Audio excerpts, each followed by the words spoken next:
Hello बच्चों, चलिए प्रश्न को पढ़ते हैं और समझते हैं। दो किरणें ए तथा बी एक दर्पण से परावर्तन के बाद ए डैश तथा बी डैश दिशाओं में जाती हुई दिखाई गई है। यह दर्पण समतल है, उत्तल है, अवतल है, कोई भी गोलीय दर्पण हो सकता है। तो हमें ये चार विकल्प दिए गए हैं और हमें सही विकल्प का चुनाव यहाँ पर करना है।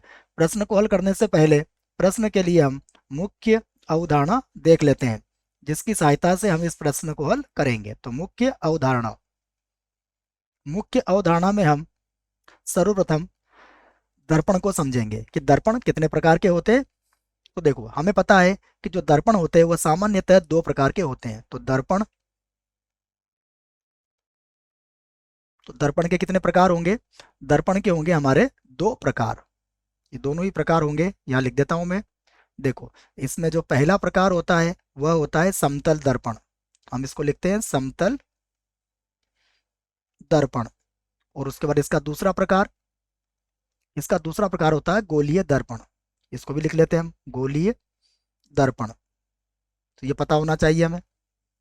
उसके बाद देखिए, जो गोलीय दर्पण होता है उसके भी दो प्रकार होते हैं। गोलीय दर्पण का एक प्रकार होता है उत्तल दर्पण, उत्तल दर्पण, और दूसरा होता है अवतल दर्पण। तो ये हमने दर्पण को समझ लिया है।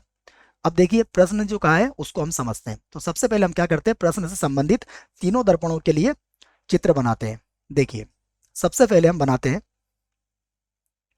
समतल दर्पण के लिए। समतल दर्पण, देखो, समतल दर्पण के लिए हम ये देखेंगे कि यदि हमारे पास, मान लीजिए यहाँ पर यह समतल दर्पण की सतह है, ये है हमारे पास। देखिए, ये समतल दर्पण हो गया। और समतल दर्पण के लिए देखिए, यदि कोई किरण हमारे सामने, ये दो समांतर किरणें आती हैं, हम इन्हें ए और बी से व्यक्त कर लेते हैं। देखो, ये हो जाएगी हमारे पास ए और ये है हमारे पास बी। ठीक है, जैसा कि प्रश्न में दिया गया है, ए और बी। अब देखिए, तो जैसे ये समतल दर्पण पर टकराएगी, तो टकराने के बाद यह इस प्रकार से पुनः चली जाएगी। तो ये हो जाएगा आपका ए डैश और ये होगा आपका बी डैश। ठीक है, ये तो हमारा समतल दर्पण के लिए हो गया। दूसरा देखिए, दूसरा हम देखते हैं कि उत्तल दर्पण में क्या होता है। देखिए, यहाँ पर बनाते हैं हम एक उत्तल दर्पण। मैं लिख देता हूं उत्तल दर्पण के लिए। अब यदि हम उत्तल दर्पण को देखें तो देखो, उत्तल दर्पण क्या होगा कि इसमें आपको यहाँ पर पॉलिश होगी, इसमें ये पॉलिश हो गई। अब मान लीजिए यहाँ से दो किरणें जाती हैं, है ना। इस किरण को हम ए से व्यक्त कर देते हैं, ये किरण ए और ये किरण हो गई बी।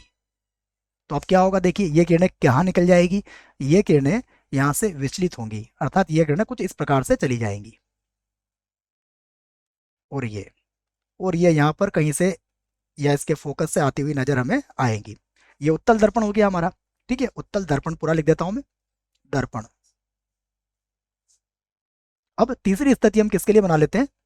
तीसरी स्थिति हम बना लेते हैं अवतल के लिए। अवतल दर्पण। देखिए, अवतल दर्पण के लिए बनाए तो अवतल दर्पण के लिए क्या स्थिति बनेगी, इसको भी समझ लीजिए आप। देखिए, ये अब यहां से मान लीजिए दो किरणें फिर से हम लेके आए, ये किरण हमारे पास ए और यहाँ पर किरण है हमारे पास बी। इसे ए और बी से हमने व्यक्त कर दिया।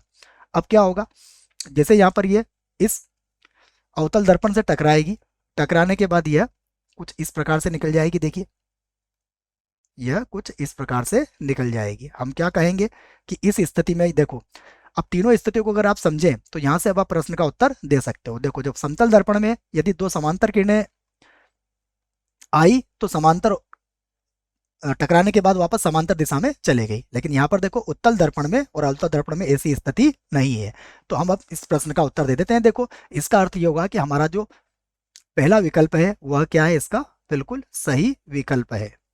विकल्प विकल्प बी गलत होगा, विकल्प सी भी गलत होगा और विकल्प डी भी इसका गलत होगा। आशा करता हूँ आपको इस प्रश्न का उत्तर समझ में आया होगा। धन्यवाद।